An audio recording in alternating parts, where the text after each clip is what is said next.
మీరు కూడా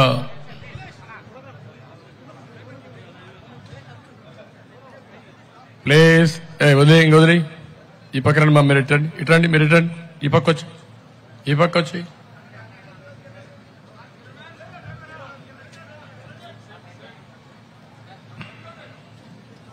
అందరికీ నమస్కారాలు.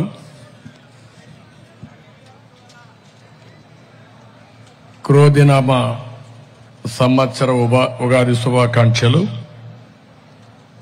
ఈరోజు మనం అందరం కూడా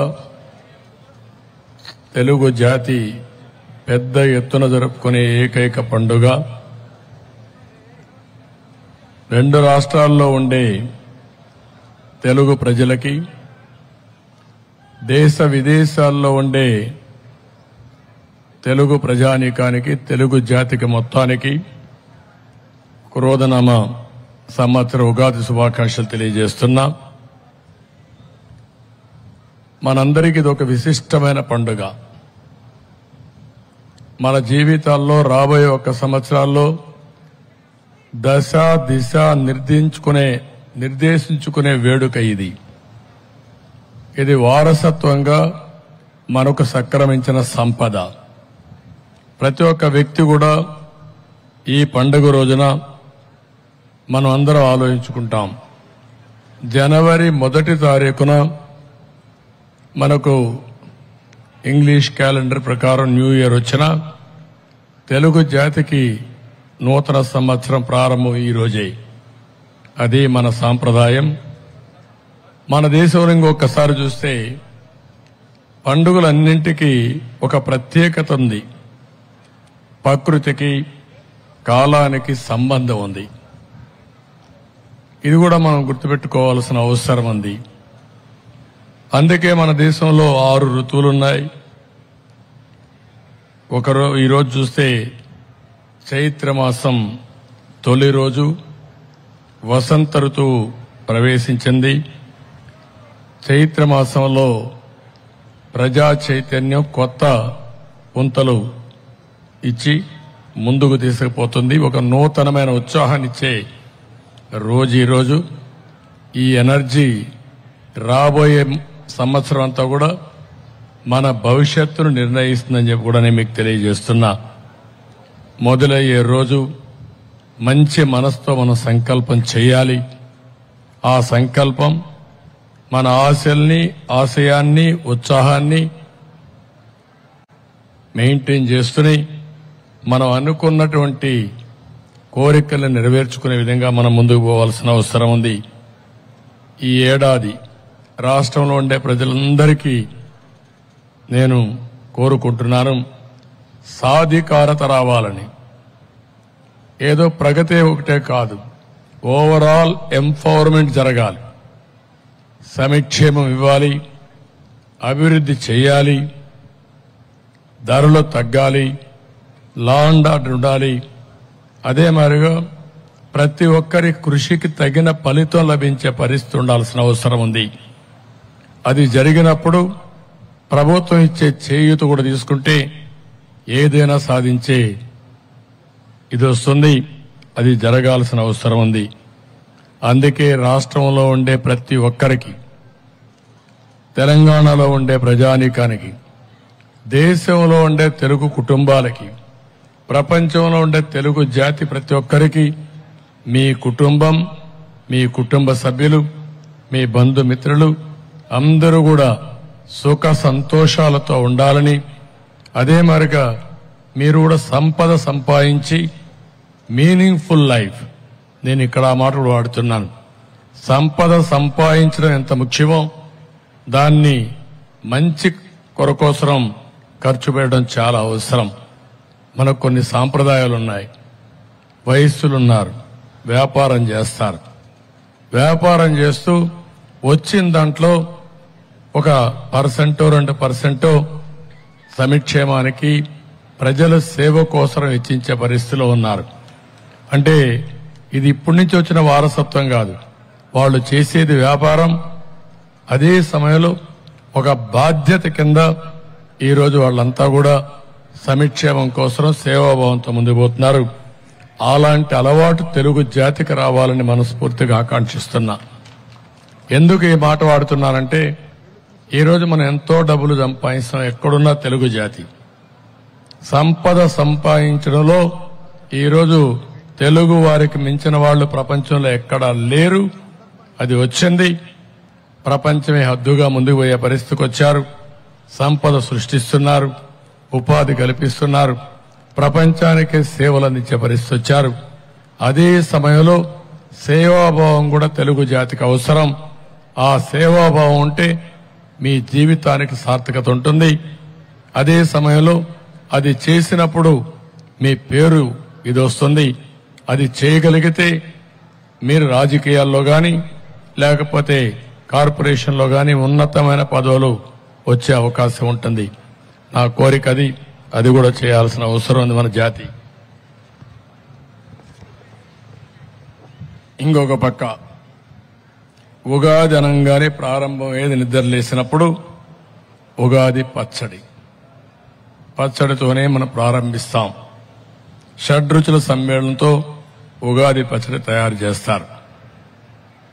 ఎంత గొప్పతనం ఇచ్చారంటే మన వారసత్వంగా ఇందులో తీపి, పులుపు, ఉప్పు, కారం, చేదు, వగరు ఈ 7 రుచులు కూడా కలిపి ఉగాది పచ్చడి తయారు చేస్తాం. జీవితం అంటే ఒక ఆనందమే కాదు, జీవితం అంటే సంపాదనే కాదు. కష్టాలుంటాయి, సుఖాలుంటాయి, ఇబ్బందులు వస్తాయి, అనేక సమస్యలు వస్తాయి. ఇవన్నీ అధ్యయనం చేయడానికి, మెంటల్ గా ప్రిపేర్ చేయడానికి తొలి రోజున ఉగాది పచ్చడితో ప్రారంభిస్తాం. ఏదో కష్టం వచ్చిందని దిగులు పడిపోవడం, ఎవరో తిట్టారని బాధపడిపోవడం, లేకుంటే బయట రాకుండా ఇంట్లోనే పడుకోవడం, ఇంక వేరే దిక్కు లేదనే ఉద్దేశంతో కొంతమంది ఆత్మహత్యలు చేసుకొని చనిపోవడం, ఇలాంటివన్నీ జరుగుతూ ఉంటాయి. అందుకే తెలుగు సాంప్రదాయ ప్రకారం ఉగాది పచ్చడి తిన్న తర్వాత కష్టాలు, సుఖాలు, ఆనందాలు, బాధలు, లేకుంటే తిట్లు, లేకపోతే ఇంకొంచెం ప్రభుత్వాలు బట్టి వస్తూ ఉంటుంది. ఇవన్నీ ఉంటాయి. అయితే ఈ 5 సంవత్సరాలు మీరు చూశారు. ఈ రోజంతా ఉగాది పచ్చడి కాదు, ఇది కారం, చేదు ఈ 2 కలిపేశారు ఈ రాష్ట్రంలో. ఏది కూడా జీవితంలో నిద్ర లేస్తే భయం. ఈ రోజు ఎట్ట గడుస్తుందో చెప్పలేం. బయట పోతే ఎవరైనా తిరిగి ఇంటికి సేఫ్ గా చేరతారంటే నమ్మకం లేదు. ఇంకో పక్క ఎక్కడికక్కడ అనేక సమస్యలు. మన ఆస్తులు మనకుంటాయా, ఎవడైనా కబ్జా చేస్తారో తెలియదు. 40-50 సంవత్సరాలుగా సంపాదించిన ఆస్తి, ఒక ఇండస్ట్రీ కావచ్చు, ఒక వ్యాపార సంస్థ కావచ్చు, ఒక భూమి కావచ్చు, ఒక ఇల్లు కావచ్చు, దానికి కూడా సేఫ్టీ లేని పరిస్థితికి వచ్చేసాం. రాసిమ్మంటే రాసివ్వాలి, మెడ మీద కత్తి పెట్టి సస్తావా ఇస్తావా అంటే బయట చెప్పకుండా ఇచ్చేసే పరిస్థితి ఉంది. ఒకప్పుడు దావూద్ ఇబ్రహీం ఉండేవాడు. ఎక్కడున్నాడు ఎవరికీ తెలియదు. అతను ఒక వార్త ఎవరికైనా పంపిస్తే ఇది దావూద్ ఇబ్రహీం ఆదేశం అంటే ఆటోమేటిక్ భయపడిపి చేసేవాళ్ళు. ఒకప్పుడు రౌడీలు ఉండేవాళ్ళు ఊర్లలో. నేను ఒక ఎగ్జాంపుల్ చెప్తున్నా. ఇవన్నీ ఒక రౌడీ ఉంటాడు, ఇంట్లో కూర్చొని కమాండ్ చేస్తూ ఉంటాడు. ఊర్లో వాళ్ళందరూ పప్పం కట్టాలంటే కట్టాల్సిందే. అందుకే చరిత్రలో బకాసురుడు చూశాం. బకాసురుడు చూస్తే గ్రామస్తులు మనుగడ సాధించడం కోసం అతనితో రాజీపడి రోజుకు ఒక ఇంట్లో ఒక మనిషిని, 2 ఎద్దులు, ఒక బండి తిండి పంపిస్తే అది తిని మొత్తం గడిపేవాడు. అంటే ఇలాంటి దానికంటే ఈరోజు తక్కువగా లేదు. ఇలాంటివన్నీ చాలా వచ్చే పరిస్థితి వచ్చింది. అందుకే ఈరోజు రాష్ట్రంలో మనం చూస్తే నేను ఈ ఎన్నికల్లో తిరుగుతున్నా. ఎన్నికల్లో తిరుగుతా ఉంటే ఎక్కడ చూసినా ఒక అశాంతి, అభద్రతాభావం, ఒక ఆవేశం, ఒక ఫ్రస్ట్రేషన్ చాలా స్పష్టంగా కనపడే పరిస్థితి వచ్చింది. ఇది చూసిన తర్వాత నేను ఒక భరోసా ఇచ్చాను. ఈ రాష్ట్రంలో జీవన ప్రమాణాలు పూర్తిగా దెబ్బతిన్నాయి. పేదలు మరింత పేదలైపోయారు. ఈ విషయంలో కూడా మనకు ఒక స్పష్టత ఉండాల్సిన అవసరం ఉంది. నేనేదో సంక్షేమ కార్యక్రమాలు ఇచ్చానని ముఖ్యమంత్రి మాట్లాడుతూ 10 రూపాయలు ఇచ్చి మన అటెన్షన్ డైవర్ట్ చేసి మనకుండే బలహీనత ఏదో 10 రూపాయలు ఇచ్చాడు అని అనుకుంటే 100 రూపాయలు మన దగ్గర నుంచి లాగేసి మన ఆర్థిక పరిస్థితి ఇంకా దిగజారిపోయి మన కష్టాలు ఇంకా పెరిగాయి తప్ప ఎవ్వరి జీవన ప్రమాణాలు మెరుగుపడలేదు. పేదవాళ్లు అప్పుల పాలైపోయారు. ప్రభుత్వం అనేది ఎట్లుండాలంటే వ్యక్తులు కష్టపడతారు. వ్యక్తులు కష్టపడిన దానికి ఫలితాలు రావాలంటే ప్రభుత్వ విధానాలే ప్రధానమైన కారణం. రెండోది, ప్రభుత్వం ఇచ్చే సహాయం కూడా చాలా ముఖ్యం. ఈ రెండు కూడా బ్యాలెన్స్ చేయకపోతే, విధానాలు సరిగా లేకపోతే వీళ్ళు ఇచ్చిన డబ్బులు ఎవరికి ఉపయోగపడవు. ఇంకో పక్క వీళ్ళు ప్రజల్ని బాగా ఎంపవర్ చేయకపోతే, వాళ్ళ కష్టానికి తగిన ఫలితం రాకపోతే, ధరలు పెరిగిపోతే చాలా సమస్యలు వస్తాయి. అందుకనే ఈరోజు మనకి ఇష్టం ఉన్నా లేకపోయినా సంతోషంగా ఉండడానికే పండుగలు చేసుకుంటాం.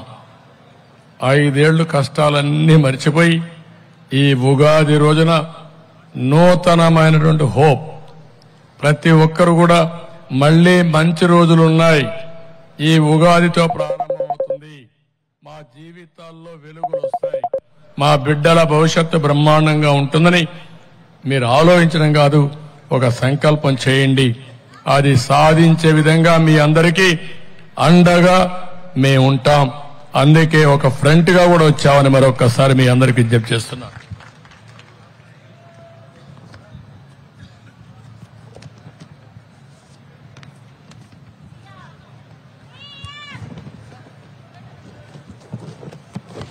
ఈరోజు తెలుగు జాతి కూడా కొన్ని సవాళ్లు ఎదుర్కొనింది. చరిత్ర కూడా మనం ఒక్కసారి నెమరేసుకోవాలి. ఈ రోజే అమరావతి గురించి మాట్లాడుతూ ఆ రోజు పాత రోజులు జ్ఞాపకం చేసే పరిస్థితి వచ్చారు.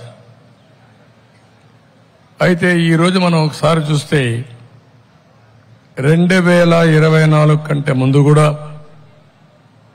తెలుగు జాతిని నడిపించడానికి అనేక కార్యక్రమాలు తీసుకున్నారు. చాలా మంది పెద్దలు గాని, మన రాష్ట్ర ముఖ్యమంత్రులు గాని ఎన్నో కార్యక్రమాలు తీసుకున్నారు. కానీ ఎప్పుడైతే నేను ఆలోచించింది 95లో ప్రపంచం నూతనమైన డైరెక్షన్ లో పోయే అవకాశం వచ్చింది. ఆ నూతనమైన డైరెక్షనే టెక్నాలజీ పెనిట్రేషన్, ఐటీ. అప్పుడే ఇంటర్నెట్ రెవల్యూషన్ బిల్ గేట్స్ తీసుకొచ్చాడు. ఈరోజు ఇక్కడ మిమ్మల్ని అందరినీ చూస్తున్నా, మీరు సెల్ ఫోన్ పెట్టుకొని ఇక్కడున్నా కూడా మీ ఇంట్లో పనులు చేసే పరిస్థితికి వచ్చారు. ఏం జరుగుతుందో ప్రపంచం అంతా అధ్యయనం చేసే పరిస్థితి వచ్చారంటే 25 ఏళ్ల సమయంలో ప్రపంచంలోని పెను మార్పులకు నాంది పలికింది టెక్నాలజీ. దాన్ని ఆ రోజే గమనించిన పార్టీ తెలుగుదేశం పార్టీ. దానివల్ల లాభం వచ్చింది తెలుగు జాతికి. ఒక్కొక్కసారి ఆలోచించవచ్చు, దాన్ని అమలు చేసే విధానంలో పబ్లిక్ పాలసీలో సక్సెస్ ఉంటుంది. అక్కడి నుంచి 95 నుంచి మీరు చూస్తే అన్ని విషయాల్లో ముందుకు పోయాం. హైదరాబాద్ నగరాన్ని బ్రహ్మాండమైన నగరంగా, ఒక టెక్నాలజీనే కాదు, ఇక్కడ దానికి కావలసినటువంటి ఇన్ఫ్రాస్ట్రక్చర్ డెవలప్ చేశాం. ఒక ఎయిర్పోర్ట్, ఒక ఔటర్ రింగ్ రోడ్, లేకపోతే నీళ్లు, కరెంటు, ఏది కావాలని అన్ని చేస్తే ఈరోజు ఒక మహానగరంగా రూపొందించి ఈరోజు తెలంగాణకు ఆదాయం పెంచి నెంబర్ 1 స్టేట్ గా తయారయ్యేదానికి రూపకల్పన చేసింది తెలుగుదేశం పార్టీ అని చెప్పి కూడా నేను మీకు తెలియజేస్తున్నా. అది ఒక విషయం అయితే, కానీ 2014 రాష్ట్ర విభజన జరిగింది. అందరం కలిసి పనిచేశాం. కానీ రాష్ట్ర విభజన జరిగినప్పుడు హైదరాబాద్ నగరం, ఎందుకంటే తెలంగాణ మధ్యలో ఉంది, తెలంగాణకి వెళ్ళింది. అక్కడి నుంచి మనం వచ్చాం. కానీ ఆ రోజు కాంగ్రెస్ పార్టీ విభజన చేసింది, అధైర్యపడ్డాం. ఒకసారి మనం గుర్తుపెట్టుకోవాలి, పెన్షన్లు కూడా ఇవ్వగలుగుతామా లేదా అని ఆలోచించే సమయంలో నేను ఒకటే చెప్పాను, ఆ రోజు హైదరాబాద్ కోసం కష్టపడ్డాం. మళ్లీ అమరావతి లాంటి నగరాన్ని అభివృద్ధి చేసి హైదరాబాదుకు సమానంగా అవసరమైతే మిన్నగా తయారు చేసే బాధ్యత మనం తీసుకుంటామని చెప్పి ముందుకు పోయాం. రూపకల్పన చేశాం, బ్రహ్మాండంగా ముందుకు పోయింది. పోలవరం తీసుకొచ్చాం, 72% పూర్తి చేశాం. నదుల అనుసంధానానికి శ్రీకారం చుట్టి ప్రతి ఒక్క ఎకరాకు నీళ్లు ఇవ్వాలనుకున్నాం. ప్రపంచమంతా తిరిగి మీరు ఒక్కసారి చూస్తే 16 లక్షల కోట్ల రూపాయలు విలువ చేసి ఎంఓయూలు చేశాం. అందులో కూడా 7-8 లక్షల మందికి ఉద్యోగాలు వచ్చాయి. 7-8 లక్షల కోట్ల రూపాయలు ఖర్చు పెట్టి మొత్తం పెట్టుబడులు వచ్చాయి, అన్ని వచ్చాయి. ఆ రోజు ఇంకొక పక్క మీరు ఒకసారి చూస్తే సంక్షేమానికి నేను ఎప్పుడూ చెప్తున్నాను, అభివృద్ధి చేయడమే కాదు, సంపద సృష్టించడమే కాదు, ఆ సంపద ప్రజలకు చేరవేసినప్పుడే దీనికి సార్థకత ఉందని చెప్పిన వ్యక్తిని తెలుగుదేశం పార్టీ సిద్ధాంతమే అది. ఆ సిద్ధాంత ప్రకారం పనిచేశాం. 2014లో మీరు చూస్తే గర్భిణీ స్త్రీ గర్భం దాల్చినప్పుడు పౌష్టికాహారం మొదలుకొని ఆవిడ్ని హాస్పిటల్ తీసుకుపోవాలంటే సేఫ్ డెలివరీ కోసం తల్లి బిడ్డ ఎక్స్ప్రెస్ మొదలుపెట్టి అక్కడి నుంచి చనిపోతే మహాప్రస్థానం వెహికల్స్ పెట్టి గౌరవప్రదంగా వీడ్కోలు ఇవ్వాలనే సాంప్రదాయానికి శ్రీకారం చుట్టిన పార్టీ తెలుగుదేశం పార్టీ. ఇక్కడ ఒక విషయం గుర్తుపెట్టుకోవాలి, ఒకప్పుడు శ్మశానాలే లేని పరిస్థితి ఇప్పుడు కూడా ఉంది. కొంతమంది సమాజం కూడా ముందుకు వచ్చారు. గుంటూరులో పుట్టిన ఒక వ్యక్తి అయితే సురేష్ అనే వ్యక్తి హైదరాబాద్ లో చనిపోయిన వాళ్ళకి బరియల్ గ్రౌండ్స్ కట్టాడంటే ఎంత బ్రహ్మాండంగా అక్కడికి పోతే మనం చూడడానికి ఆహ్లాదకరంగా సెండ్ ఆఫ్ ఇవ్వడానికి కాసేపు కూర్చోవడం, అంత మునుపు మనం బరియల్ గ్రౌండ్ పోతే కూర్చోవడానికి నిలబడుకోవడానికి కూడా వీలైన పరిస్థితిలో ఇవన్నీ కూడా వచ్చాయి. ఇది ఒక సాంప్రదాయ ప్రకారం ముందుకు పోయారు. ఇవన్నీ చేసిన పార్టీ తెలుగుదేశం పార్టీ. 100 కార్యక్రమాలు చేశాం. ఈ రోజు వీళ్ళు మాట్లాడుతున్నారు కొంతమంది సంక్షేమం అని. సంక్షేమం తెలుగు జాతికి నేర్పించిన పార్టీ తెలుగుదేశం పార్టీ. సంక్షేమ కార్యక్రమాల ద్వారా ప్రజలను ఆదుకున్న పార్టీ తెలుగుదేశం పార్టీ. దాంట్లో ఎవ్వరికి ఇప్పుడు కాదు, నేను సమైక్య ఆంధ్రప్రదేశ్లోని ఆడబిడ్డ పుడితే 5,000 రూపాయలు డిపాజిట్ చేసి పెద్దయ్యే లోపల చదువు అన్నిటి కూడా డబ్బులు ఇచ్చి 20,000 రూపాయలు ఫిక్స్డ్ డిపాజిట్ వచ్చే విధంగా చేసిన పార్టీ తెలుగుదేశం పార్టీ 25 ఏళ్లకు మునుపు. అది ఆడబిడ్డలపైన నమ్మకం. ఆ విధంగా మనం చేయగలిగాం. రైతులకు గిట్టుబాటు ధర ఇచ్చాం. నేను ఒకటి ఆలోచించేవాడిని, తుఫాన్ వస్తుంది, టెక్నాలజీ పెరిగింది, కానీ తుఫాన్ని అధిగమించాలంటే ఆ సమయంలో మనం యాక్ట్ చేయాలి. కరువును నివారించాలంటే ఆంధ్రప్రదేశ్కు ఒక అడ్వాంటేజ్ ఉంది. నదులు అనుసంధానం చేయగలిగితే, డ్రిప్ ఇరిగేషన్ లాంటి పెట్టుకోగలిగితే ప్రతి ఎకరాకు నీళ్లు ఇచ్చే అవకాశం ఉంటుంది. వర్షాలు పడకపోయినా కరువు రాదు. కరువును అధిగమించే శక్తి మానవ మేధస్సుకుంది. అదే చేయాలనుకున్నా, అదే చేశా. అది చేస్తే మీరు చూస్తే పట్టిసీమ తెచ్చి నీళ్లు ఆదా తెచ్చి శ్రీశైలం నుంచి ఏదైతే అంద్రీనేవా ద్వారా నీళ్లిచ్చి కరువు జిల్లా అయినటువంటి అనంతపురం జిల్లా ఎడారిగా మారిపోతున్న జిల్లాలో కియా మోటార్ తీసుకొచ్చామంటే అది తెలుగుదేశం పార్టీ సత్తా, దూరదృష్టి అని చెప్పి కూడా నేను మీకు తెలియజేస్తున్నా. నేను ఈరోజు ఈ కొండే మీ అందరికీ ఒకటే చెప్తున్నా, ఈరోజు రాష్ట్రంలో ఎన్ని మనం చేస్తే ఈరోజు ఈ ప్రభుత్వం వచ్చింది, సహజ వనరులన్నీ దోపిడీ, పన్నుల మీద బాధుడే బాధుడు, స్కాముల కోసం స్కీములు పెట్టడం, బడుగు బలహీన వర్గాలపైన దాడులు చేయడం, గంజాయి, డ్రగ్స్, జే బ్రాండ్ ఇవన్నీ వచ్చి సమస్యలు కూడా జాతి నిర్వీర్యమైపోయే పరిస్థితులు రావడం, హింసా రాజకీయాలు రావడం, ఇంకో పక్క sand mafia, red sand loan mafia అన్ని వచ్చే పరిస్థితి వచ్చింది. అందుకే ఈరోజు మిమ్మల్ని అందరినీ కోరుతున్నా, ఈ పండగ పూట మనమందరం ఒక సంకల్పం చేయాలి. ఈ రోజుటి నుంచి 34 రోజులు ఈ పండగ చేసుకున్న ప్రతి ఒక్కరు కూడా తెలుగు జాతికి మళ్లీ పూర్వ వైభవం రావాలని ఒక సంకల్పం చేయాల్సిందిగా నేను మీ అందరికీ పిలిపిస్తున్నా. ప్రజలు గెలవాలి, రాష్ట్రం నిలబడాలి, ఇది మన సంకల్పంగా ఉండాలి. ఇంతవరకు జరిగిన కష్టాలు తీరిపోవాలి. ఆ కష్టాలు తీరిపోయి నూతనమైనటువంటి ఉత్సాహంతో భవిష్యత్తు కోసం మనందరం కూడా ముందుకు పోయే పరిస్థితి రావాలి. ఇది అసాధ్యం కాదు, ఇది సాధ్యం, ఇది సాధించి తీరుతాం. అందుకే మీరందరూ కూడా ఇప్పుడే రాజకీయాలు లేకుండా పంచాంగం లేదు. ఆ విషయం మనందరం గుర్తుపెట్టుకోవాల్సిన అవసరం ఉంది. పంచాంగం ఇచ్చేది ఒక స్ఫూర్తినిస్తుంది. ఆ స్ఫూర్తిని అమలు చేసేది మంచి చెడుల్ని విశ్లేషించి మంచిని ముందుకు తీసుకుపోయే శక్తి, చెడుగానే ఉంటే దాన్ని ఏ విధంగా నివారించాలో ఆలోచించే శక్తి రాజకీయాలకు ఉంది.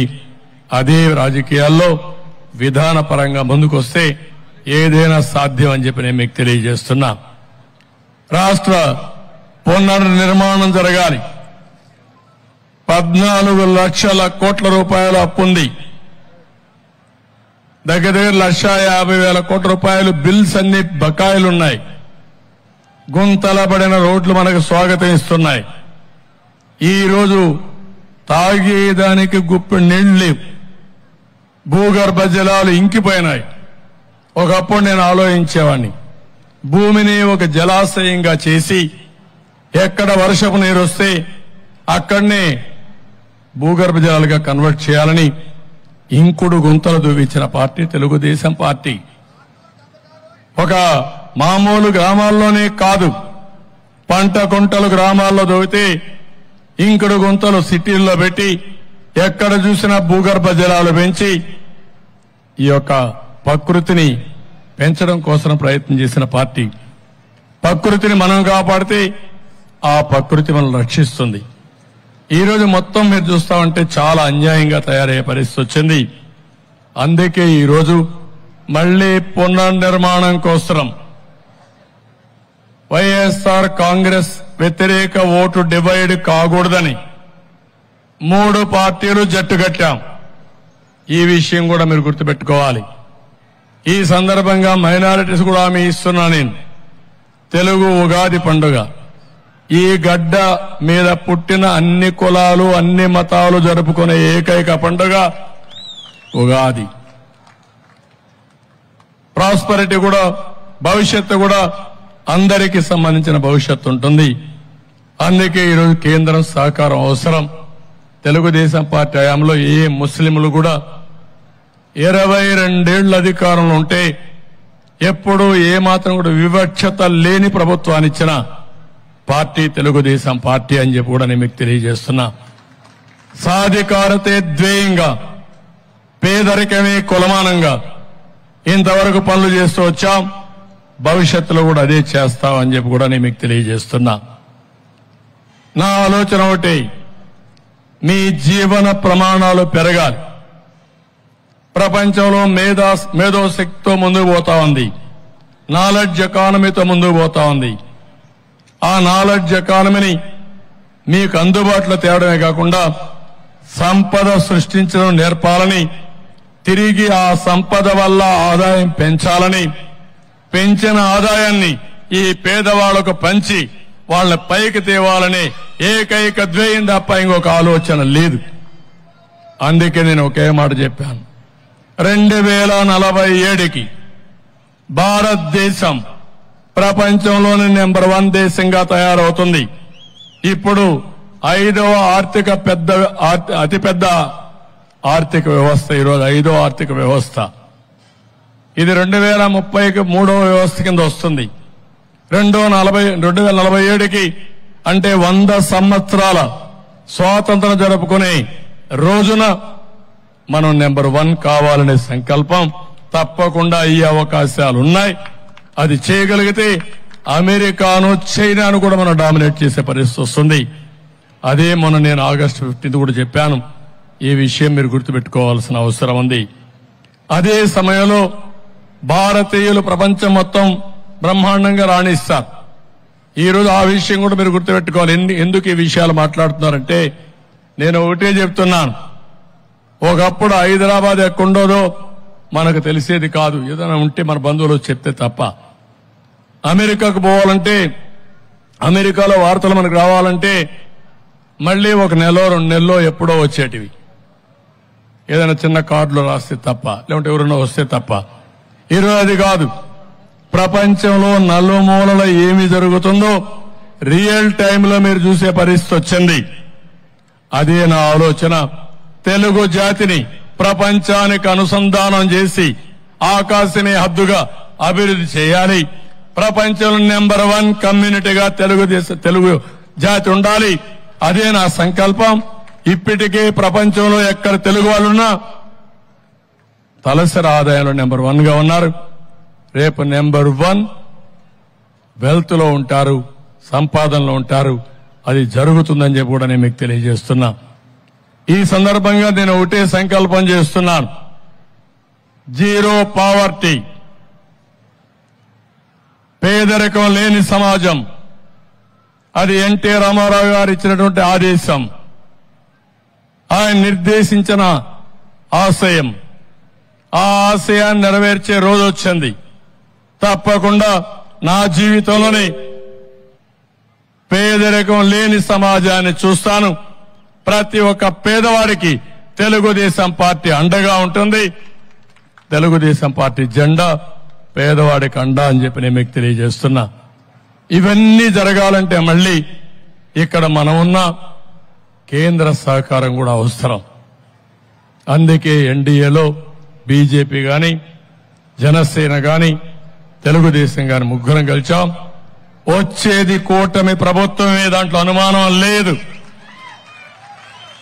అయితే ఈ కూటమి ప్రభుత్వంలో ఈ సైకో జగన్ కి స్థానం లేకుండా సమాజంలో చేయవలసిన బాధ్యత, అడ్డంకులు లేకుండా చేసుకునే కర్తవ్యం ప్రజలపైన ఉంది. ప్రజలు ఈ విషయం ఆలోచించాలని మరొకసారి కోరుతున్నా. అందుకే ఇప్పటికే ఈ కూటమి సూపర్ 6 ఇచ్చాం. ఒకటే చెప్తున్నా, ఈ సూపర్ 6 ఇంటింటికి తీసుకపోతే అవతల వాళ్లకు డిపాజిట్లు కూడా రావు. అది చేయాల్సిందిగా మిమ్మల్ని అందరినీ, అదే మాదిరిగా మేమేమి సంకల్పించామో తెలుసుకోవాల్సిందిగా తెలుగు జాతిని మొత్తం కోరుతున్నాం. ఇంకా వివిధ వర్గాలున్నాయి. ప్రభుత్వం అంటే ఒక సూపర్ 6 తోనే కాదు, సంపద సృష్టించాలి, అభివృద్ధి చేయాలి, రోడ్లు వేయాలి, పెట్టుబడులు తేవాలి. ఎస్సీలు, బీసీలు, ఎస్టీలు, మైనారిటీ ఉంటారు, ఆర్థికంగా వెనకబడి ఉన్నారు. వాళ్ళందరి కోసం తొందరలోనే ఒక ఎలక్షన్ మేనిఫెస్టో కూడా తీసుకొస్తాం. ఆటో డ్రైవర్లు ఉన్నారు,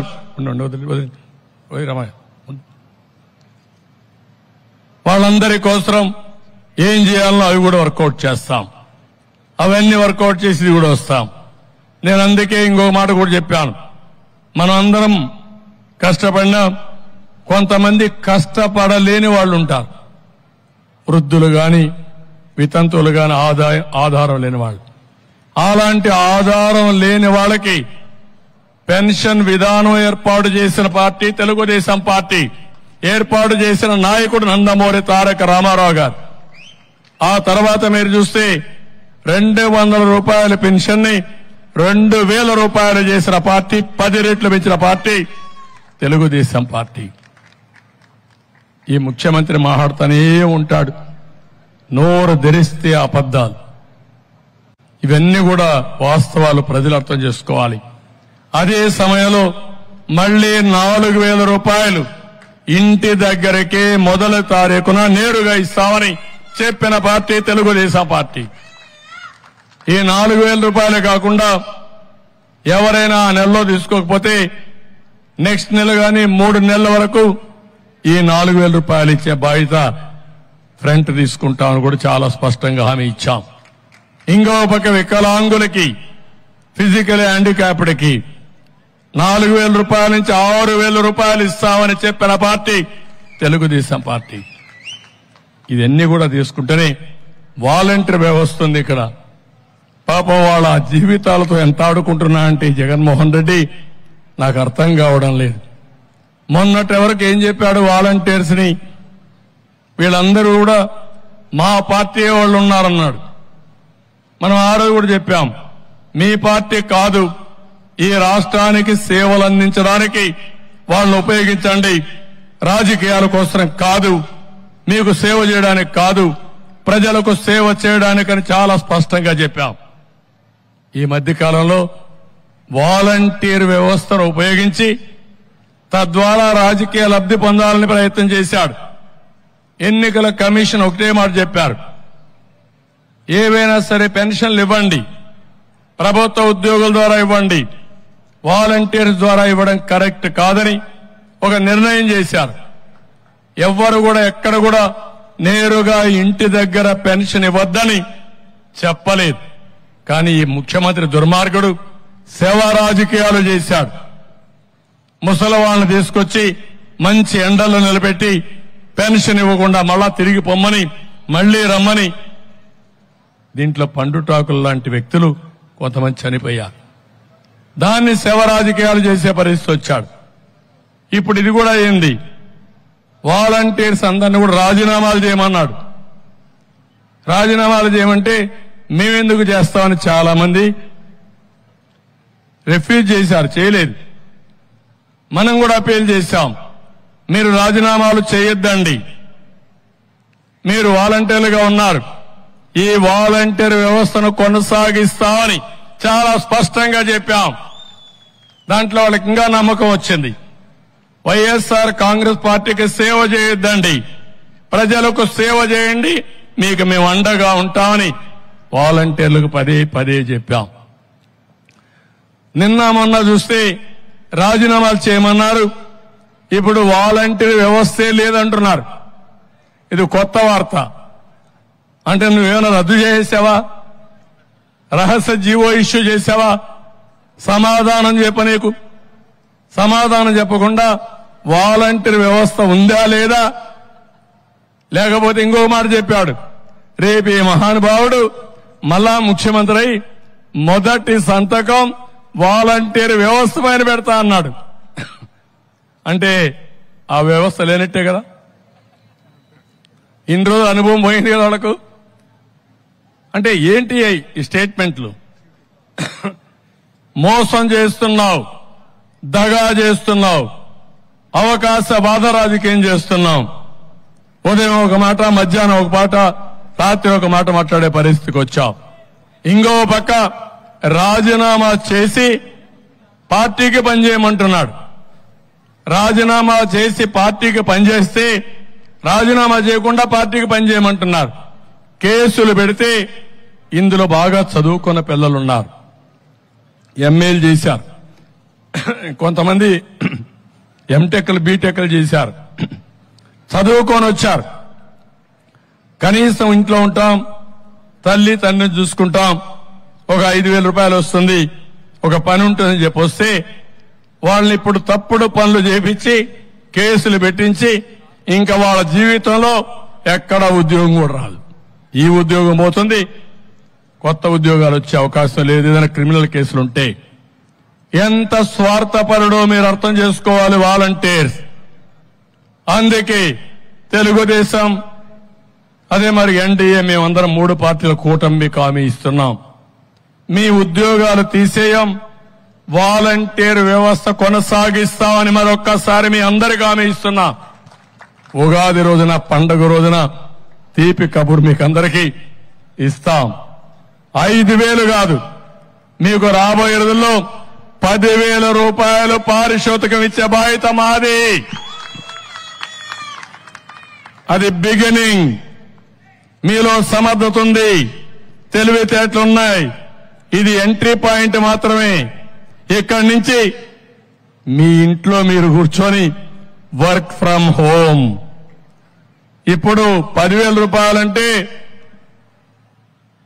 ఒక సంఖ్య, 10,000 నుంచి 50,000 లక్ష రూపాయలు సంపాదించుకునే శక్తి తెలివితేటలు మీకుంది. మీకు అందరికీ కూడా అందుకే చెప్పాం, నిరుద్యోగ భృతి 3,000 ఇస్తారని, వర్క్ ఫ్రం హోమ్ తీసుకొస్తామని.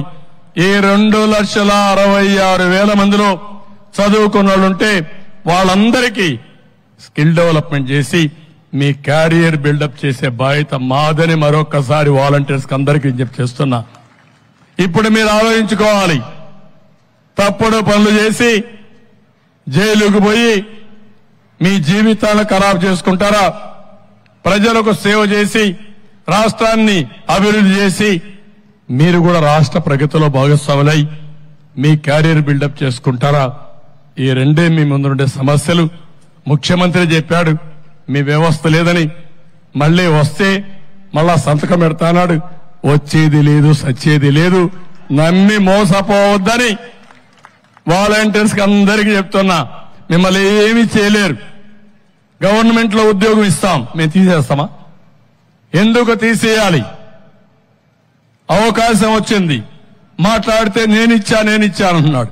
నువ్వు ఇచ్చేదేంటి? నువ్వు ఇవ్వడం ఏంటి? ఆ వ్యవహారం ఏంటి? పెన్షన్ నేనిచ్చా అంటాడు, నువ్వు ఇచ్చాడేంటి? ఎవరు కట్టారు ట్యాక్స్? మీ తాత డబ్బులు అయింది, మీ జాగీరా, మీ నాన్న ఇచ్చిన డబ్బులు అయింది. నువ్వు వ్యవసాయం చేసావా? నీ భారతీయ సిమెంట్ నుంచి ఇస్తున్నావా? కాదు, నేను కట్టిన పన్నుల నుంచే ఇవన్నీ కూడా పెన్షన్లు ఇస్తున్నారు. లేకుంటే మా మీద అప్పు తీసుకొచ్చి నువ్వు ఈ సంక్షేమ కార్యక్రమాలు ఇస్తున్నావు. సంపద సృష్టించిన తెలియనట్టు వ్యక్తి నువ్వు, ఆదాయం సాధించలేని వ్యక్తి నువ్వు. అలాంటి వ్యక్తి ఇవన్నీ చేస్తున్నావు. నేను అదే చెప్పా, నేను అప్పులు చేయడం కాదు, సంపద సృష్టిస్తా, ఆదాయం పెంచుతా, మీ నెత్తిన అప్పుల భారం లేకుండా సంక్షేమ కార్యక్రమాలు ఇచ్చే బాధ్యత మేము తీసుకుంటాం. ఇంకా మెరుగైన సంక్షేమం ఇస్తా అని చెప్పి కూడా నేను మీకు తెలియజేస్తున్నా. అందుకే ఈ ఉగాది రోజు కోరుతున్నా, ఈ ఉగాది రోజున మీరందరూ సంకల్పం చేయాలి. ఇప్పటి నుంచి ప్రచారం చేయాలి. మంచికి మీరందరూ కూడా సహకరించాలి. దుర్మార్గుల్ని ఎక్కడికక్కడ దూరంగా పెట్టి ప్రజా చైతన్యంతో వీళ్ళకు బుద్ధి చెప్పే పరిస్థితి రావాలి. ఈ రోజు ఒక విషయం మీరు గుర్తుపెట్టుకోండి, ఇప్పటికే రాష్ట్రం మొత్తం భూగర్భ జలాలు బాగా ఇంకిపోయినాయి. జలాశయాల్లో నీళ్లు లేవు, భూగర్భ జలాలు ఇంకిపోయినాయి. ఈరోజు కర్నూలు జిల్లాలో మీరు ఒక్కసారి చూస్తే వారానికి ఒక్కరోజు నీళ్లు వస్తాయి. పెళ్లిళ్లు చేయడం, శుభ కార్యక్రమాలు చేయడం మానేశారు. ఇంకో పక్క స్నానాలు చేయడం కూడా మానేశారు. అలాంటి ప్రమాదకరమైన పరిస్థితులు వచ్చాయి. కనీసం తాగునీళ్లు ఇవ్వలేని ముఖ్యమంత్రి 3 రాజధానులు పెడతాడంట, మంచి రోజులు వస్తాయంట. 5 ఏళ్లు మనకు వచ్చింది మంచి రోజులు కాదు. అసలు నరకం అంటే ఎవరికి తెలియదు కానీ ఆంధ్రప్రదేశ్ నరకాన్నే చూశారు. ఇంట్లో నుంచి బయట పోతే, ఆ రోడ్లో ప్రయాణం చేస్తే, తిరిగి ఇంటికి పోతే శరీరం మొత్తం హోనమైపోయే పరిస్థితి వచ్చింది. లేకపోతే ఎక్కడన్నా నిత్యావసర వస్తువులు కొనాలంటే నరకాన్ని చూసే పరిస్థితి వచ్చాం. పెట్రోలు, కరెంటు ఇవన్నీ బాదుడు కింద అందరూ. అందుకే ఈరోజు ఒక ఆశల పల్లవి, అది ఉగాది. ఈ ఉగాది రోజున మీరందరూ కూడా ఆమె ఇస్తున్న మంచి రోజులు వస్తాయి. ఈ సైకో జగన్ పోవాలి, పక్కకు తప్పుకోవాలి, దిగాలి. అప్పుడే మనకు మంచి రోజులు. అది కూడా ఆయన దిగక్కర్లా, మనమే దించేయబోతున్నాం, ప్రజలే దించేస్తారు. అది కూడా జరుగుతుంది. అక్కడి నుంచి నూతన అధ్యాయానికి శ్రీకారం చుడతామని చెప్పి మరొక్కసారి తెలియజేసుకుంటూ, ఈరోజు మన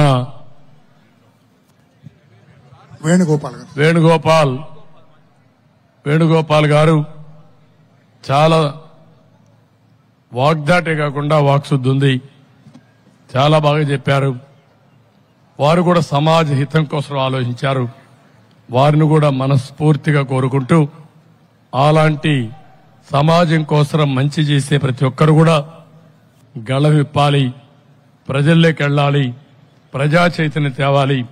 మళ్లీ మార్పుకు నాంది పలికి ఈ రాష్ట్రాన్ని కాపాడుకోవడానికి వారి వారి బాధ్యతను వారు నెరవేర్చాల్సి కోరుకుంటూ మరొకసారి అందరికీ హ్యాపీ ఉగాది.